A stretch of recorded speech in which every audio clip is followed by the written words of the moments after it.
Good afternoon and welcome to AP European History with Mr. Bovey. Today we're going to be talking about Chapter 25, The Age of Nationalism, using as always the McKay, Hill, and Buckler text, 7th edition. And we'll be specifically talking about parts 1 and 2, France and Italy, and the nationalism and unification that would go on in those countries.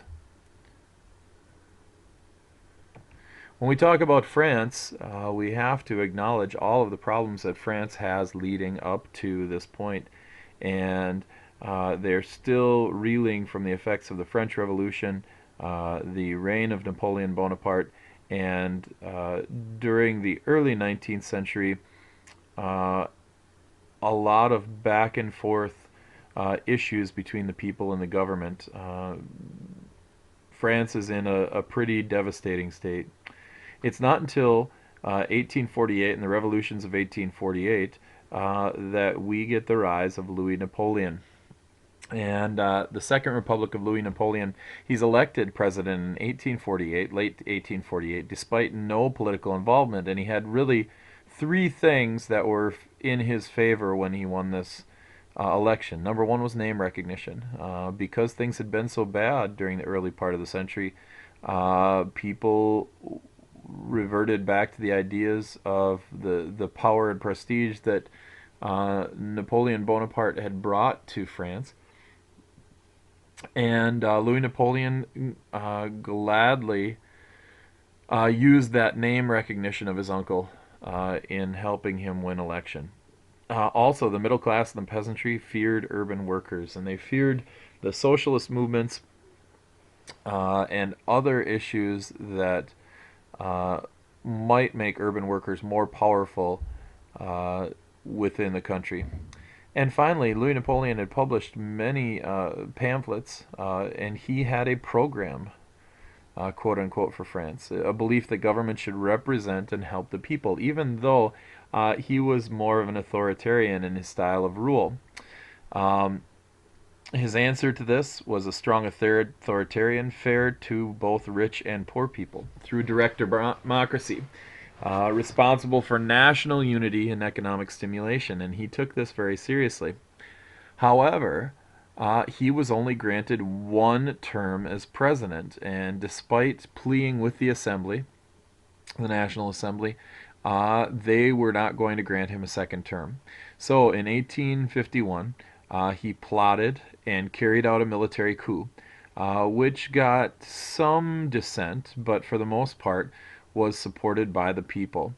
A year later, he was named the hereditary emperor, and that's where we get Napoleon III. So if you're confused at all about the difference between Louis Napoleon and Napoleon III, Napoleon III is simply the name that he takes as he is crowned the hereditary emperor of France in 1852. Napoleon III's Second Empire. Uh, he does a lot of great things while he is ruling France, and this will go on until 1870. Uh, Most notably, he is recognized for his economic gains. Okay, he had great economic gains: new investment banks, massive railroad construction, public works programs, and rebuilding Paris. Profits soared, unemployment declined, things were looking good. However, he did know that all of these things, despite all of these things, economically, there was still a disgruntled working class of people. And as much as he tried to quell that, uh, his legacy is mixed in its reviews socially and politically. He supported credit unions and bettered urban housing. He granted the right to strike and form unions, all things that were not necessarily uh, helping his favor with the wealthy.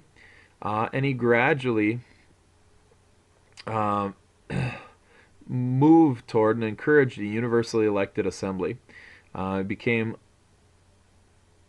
That assembly, however, became much less sympathetic to authoritarianism, and as they were growing ornery with things, it made it more and more difficult as his rule went on. He also wanted to expand using nationalism. Italy and Prussia would get in the way as Italy unifies, and Prussia and Germany finally unifies. Uh, However, for the most part, France was moving towards democracy, and this was very significant. And Napoleon III definitely moved France overall in the right direction. Moving on to Italy. Italy up to 1850 had never been united, and we've gone through many of these things throughout the course of your text. One major obstacle being the papacy and the conflict between church and state, and then differing interests in the varying parts of Italy and how they saw themselves. The Congress of Vienna in 1815 reorganizes Italy, much to the discontent of some people. The Congress of Vienna establishes that Lombardy and Venetia will go to Austria. Tuscany and north central Italy were independent, kind of rogue states. Central Italy and Rome were ruled by the papacy, and then Sardinia and Piedmont are ruled by the Italian monarch Victor Emmanuel, who we'll talk about. And Sardinia and Piedmont are paramount to this unification, as you will see. And there were many different and varying viewpoints prior to unification. And as we'll find out in later chapters, there will be continue to be dissent over the unification of Italy. The first of those ideas expressed in your text is by Mazzini, and he is considered the idealistic patriot. He wants a centralized government based on universal suffrage, and he just wants everybody to get along. Ghiberti is a Catholic priest. He wants a federation of existing states under the presidency of a progressive pope. There's some conflict of interest probably there. And then there's Victor Emmanuel II, who is quite content as the leader of Sardinia and Piedmont. But Italians saw Sardinia and Piedmont as a liberal progressive state, and they saw him as suited to lead. And they saw Sardinia and Piedmont as a way to move forward. And then there's Pope Pius IX, and he writes an essay, The Syllabus of Errors, and this is in complete opposition to national unification. The papacy is very scared of how much power they are going to have to surrender in a unified Italy. That gets us to Cavour, Count Camillo Cavour. He's a statesman from Sardinia. He would be comparable in some ways to Metternich, who we've talked about previously. He is somewhat conservative, and he is considered to have limited and realistic national goals. He is primarily and initially only seeking unity for northern Italian states. He does not have much interest in southern Italy. Southern Italy is considered poor farming areas, and he is far more concerned with power and prestige. He needs to get Austria out of Lombardy and Venetia, however, to accomplish this. So, Cavour establishes a secret alliance with Napoleon III, and they successfully pressure Austria. However, after a successful military campaign, France eventually abandons Sardinia and leaves Cavour in the lurch. He's so angry about this, he resigns without getting all the territory that he had intended. But his ideas are really starting to move Italy forward, and this gives the gumption to other Italian nationalists who would eventually vote to join the Kingdom of Sardinia and expel Austria. And Cavour returns as a statesman because of this. And finally, one of my favorites, Garibaldi, the leader of the Red Shirts. Pretty tough to forget.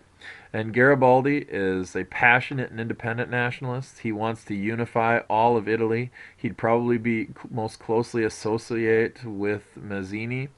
And he believes that this unification is great in the north, but it's only half complete until southern Italy is joined with northern Italy. And he leads a guerrilla band of 1,000 uh, soldiers on horse called the Red Shirts. They march to Naples and into mainland Italy and prepare to attack Rome and the Pope.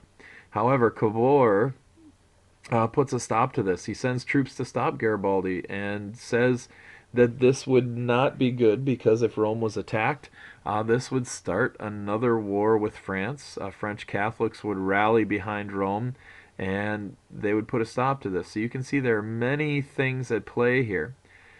Fortunately, Garibaldi does not oppose Cavour, uh, and eventually it's agreed upon that most of Italy, north and south, would be united. Um, Garibaldi is seen as a folk hero essentially to the south. They vote to unite, and Italy is eventually unified under Victor Emmanuel. However, Italy is not a direct democracy. There is not universal suffrage. Um, Only a small minority had the right to vote, and Italy was still, underneath the surface, fairly divided uh, as toward its direction and unification.